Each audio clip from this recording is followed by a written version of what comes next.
creates a lot of flash in the water and vibration and gets the fish's attention.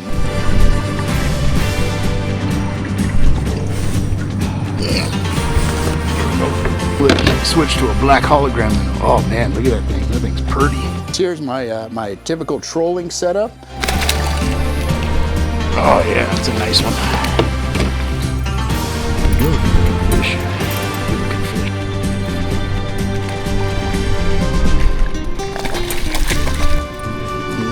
Good fish.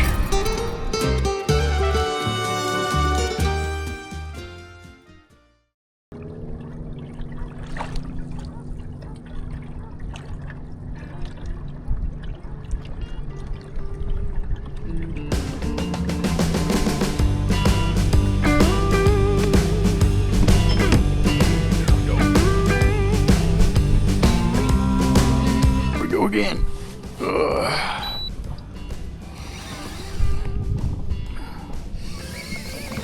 that was quick.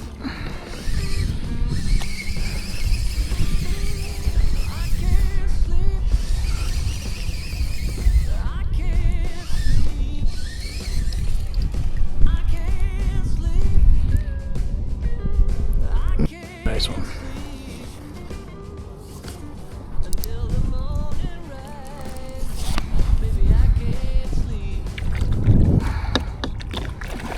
Now he's deciding to fight.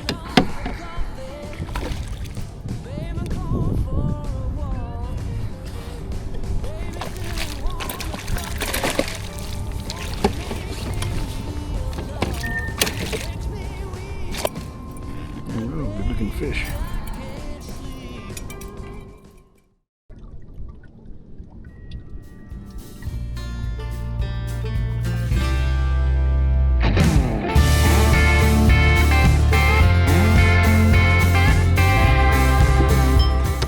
There we go.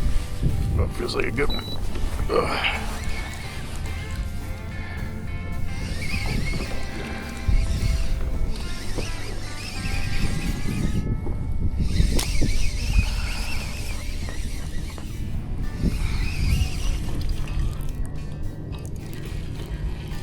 Let's see if I can keep this one on. Oh yeah, he's decent.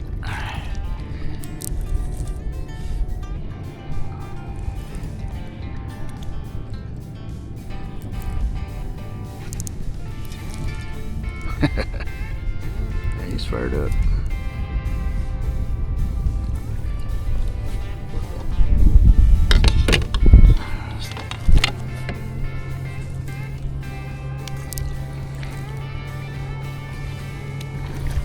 Nice fish.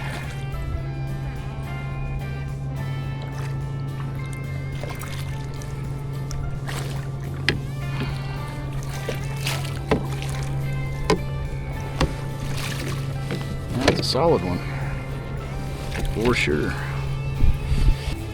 There we go, good looking fish. All right, ladies and gents, going to take a quick break from the action to show you what's going on out there and the equipment I'm using to get on them trout. As always, we'll start with the rods and reels I'm using out there. This here is my my typical trolling setup. This is an Akuma ultralight rod. It's 8 foot long. It's kind of a fast action rod. It's pretty stiff, but it's designed for trolling baits, even though it's an ultralight rod, because when you're just trolling, you don't need to give the baits any action per se, right? So, and you don't want it too moderate, which means it has a soft tip, as your rod's going to be bent the whole time, and it might not be able to take a real good strike from a big fish, might break the rod. So you got to have a little bit of backbone in your trolling rod, even if you're using trolling or ultralight rods for trout. For a reel on here, I have an Akuma Cold Water 203D. The D only stands for which side the reel crank is on. I'm ambidextrous, so I tend to switch hands quite a bit, so this one's on the right side. But with these conventional reels, it usually doesn't matter. I can also do it with it on the left, which is what most people would do, but it really doesn't matter a whole lot. For line on here, I have 15-pound lead core line, and for those of you that don't know what lead core is, it's line with a real thin amount of lead all the way through it with a Dacron or a nylon sheath spooled over it.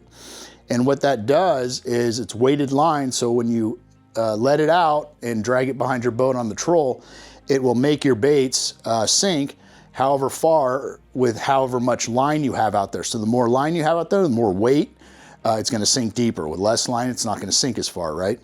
So what is on here is colors that you can probably see on here, and each color represents about roughly 5 feet of depth, depending on your boat speed. But if you're trolling, you know, around 1.5 to just under 2 miles an hour, typically, which is typically the speeds I troll at, you're looking at about roughly 5 feet of sink at that speed. So each color, like you might hear or read in a fishing report where they say, we were catching them at 3 colors down. Well, that if each color is 5 feet, they're about 15 feet down is where the fish are. So if you see them on your fish finder and they're about at 10 feet, you're gonna wanna do 1.5 to 2 colors, because you want your bait to be just above where the fish are, because the trout are gonna be looking up, they don't look down. And if it's up above them, you have more of a chance for them to see it than if it's right on eye level or just below them. Very, very simple to affix a leader to this lead core. All you got to do is snip it. You can pull the nylon or Dacron sheath back and then cut the lead out, and then that nylon or Dacron can be easily tied to fluorocarbon with a double uni knot, just like you would braid. It's very, very simple to do. All right, now let's go to the bench and I'll show you all the baits and how I rig them up. All right, guys, here are some of the dodgers I typically use when I'm on the troll for trout. And they're all a little bit different, but they do pretty much the same thing. Most of these are all about 6 inches long. This old RHA one's about 5.5, but still a similar size. These are sling blade dodgers, and they have kind of a more aqua dynamic, if you will, shape to them. And these are your more standard type dodgers. The only difference between both of those is these sling blade dodgers are designed that you control them a little bit faster without them spinning, because once you get at too fast of a speed, these dodgers won't act like a spoon anymore, and they'll just start to rotate. And that's not what you want. It'll start to spin up your line and can make a mess, and the fish have a hard time hitting the bait anyway. What you typically want is you want to troll these at a speed where it's operating like a spoon is when you're retrieving a spoon. It just needs to move side to side. And that movement creates a lot of flash in the water and vibration and gets the fish's attention. Now, behind it, you're gonna have a leader and you're gonna have your bait, whether it's a minnow or a night crawler or whatever you want, a jig. We happen to be using the GSF Spartan minnows. And what that motion of that dodger does is it moves this bait side to side, and it makes it look like it's alive and swimming. And that gets the fish's attention. They see the dodger, they come over and investigate, then they see this bait, and hopefully they go in for the kill. Now, the setup for these is very simple. All you do is you have these clips, swivel clips on each end. So on the front end, that's what you're gonna clip to your line, to your rod. And on the back end, you're gonna clip your leader and have your hook and your bait. So right here I already have, and this is the one actually that I'm using in the video so far. This is my leader. I think I have 8-pound Sinister strand fluorocarbon on here. And the leader is probably about 20 inches. And the length of the leader will either make the bait move more or less with more authority or a real soft movement. So if you have a shorter leader, this minnow is going to dart around like crazy. If you have a real long leader, it's going to have a very slow back and forth. So that's all that is. So with the leader length, I make different ones and just try them out during the day. But if I'm getting bit like I was on this day, I just left it alone. And this one's probably about 20 inches and it was working just fine. And typically when I start off the troll, I'll put the dodger and my bait in the water while I'm at speed, and I watch the action and see how it's swimming already. And if it looks good to me, I send it out. If it doesn't, I'll slow down, speed up, lengthen or shorten this leader to what I think the trout are gonna hit, and then send it out and see what happens. At the end of the leader, I always use these number 2 mosquito hooks for trout. They're a good size, so you get lots of hookups, but they're not too big. if you get some smaller size fish, which I did do on this day. And I like to use the single hooks because I don't like to keep a lot of fish. Obviously, you guys know I fish a lot. So I try not to harvest fish if I don't have to. I did on this day because some of them just got hooked too severely, so I'll take those home and eat them. But I usually use the singles because it's a little bit easier on the fish, and sometimes you get them lip hooked and you can release them. Sometimes they ingest it and there's nothing you can do. But typically lots of guys like to use treble hooks. And there's a way, use something called a baiting needle, and basically it's a sewing needle with a notch cut in it, so you can put the tip of your leader in there and you insert the needle into the back of the bait, slide it through, and then you can snug up the treble hook right in the butt of this minnow right here. And it'll give you a lot better hookup percentage than the single hook. But since I like to try and release fish if I can, I'd typically use the single #2 mosquito. So let me show you how I hook these on, and it's fairly simple. I like to start at the nose of the minnow, and I like the hook to come out the back, just like when I do it on the ball head jigs. So I'll start at the nose, work this minnow up around the curve of the hook, and then carefully pop it through the back and snug it up so it looks just like that. And that's all there is to it.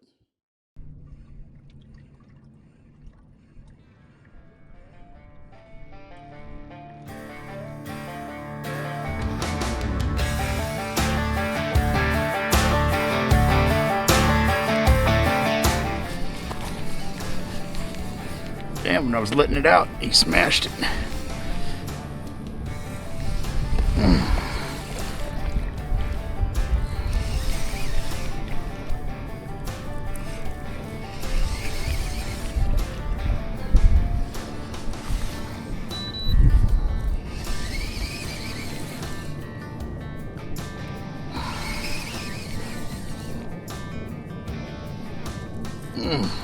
Feels like a good one. Oh yeah, he's pulling. He's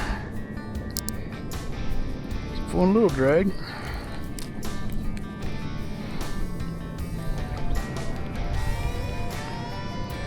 Oh dang, he's already way behind me. Yeah, look at him go.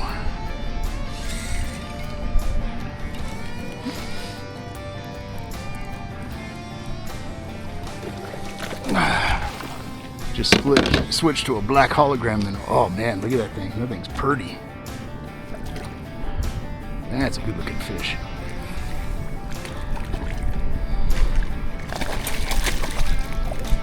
Oh man, he's taking more line. Let's see if I can get him.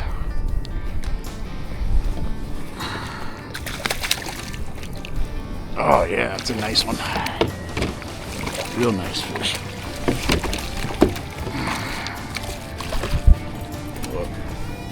Settle down. Oh yeah, look at that.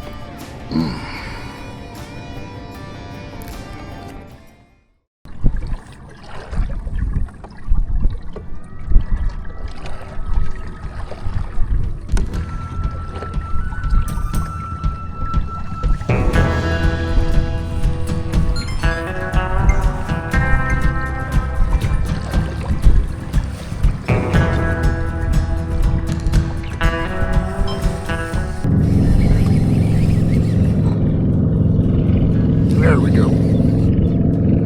There we go.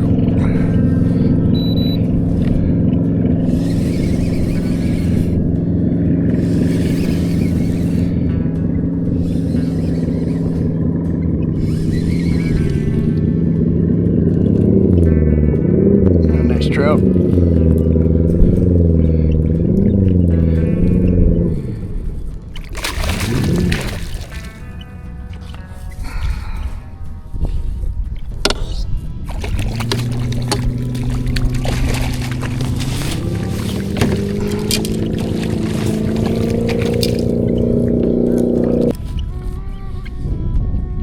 That's a good looking fish.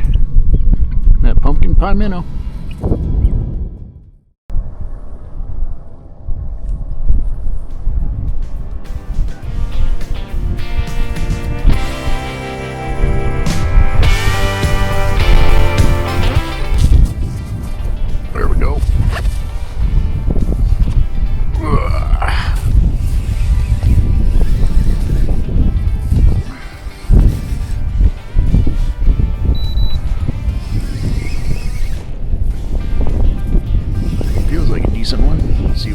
on this time.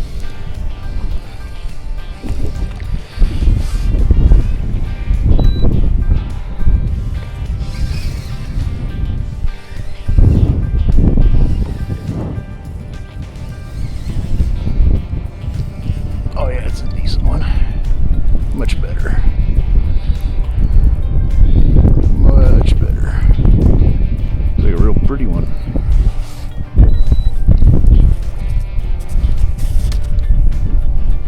Yeah, real pretty fish.